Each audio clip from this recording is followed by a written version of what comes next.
যে একটা task force গঠিত হবে, তাতে পরিবহন দপ্তরের আধিকারিকরা ছাড়াও যারা বাসের বিভিন্ন সংগঠনের প্রতিনিধি তারাও যুক্ত হবেন এবং এই টাস্ক ফোর্স বিভিন্ন যে বিষয় বিবেচনা করবে তার মধ্যে একটি প্রধান বিষয় হল ডিজেলের মূল্য বৃদ্ধি বা মূল্য হ্রাসের সঙ্গে সমানুপাতে বাস ভাড়ার বৃদ্ধি ও হ্রাস কিভাবে সমন্বিত রাখা যায় সেইটা দেখা।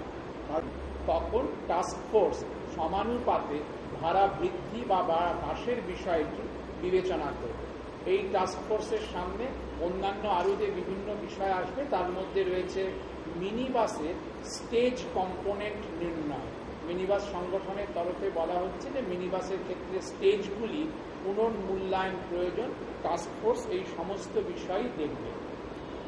এই মৌলিক সিদ্ধান্ত গ্রহণের পাশাপাশি যেটা মাননীয় মন্ত্রী বলছিলেন, বাস সংগঠনগুলির অনুরোধ এবং যাত্রীদের দুর্গতি না বাড়িয়ে তাদের অর্থনৈতিক সুরাহার প্রশ্ন বিবেচনা করে আজকের সিদ্ধান্তে স্থির হয়েছে যে প্রত্যেক স্টেজে বিভিন্ন বাস পরিষেবায় 1 টাকা করে এক্সিস্টিং ফেয়ারের ওপর বাস ভাড়া বৃদ্ধি পাবে।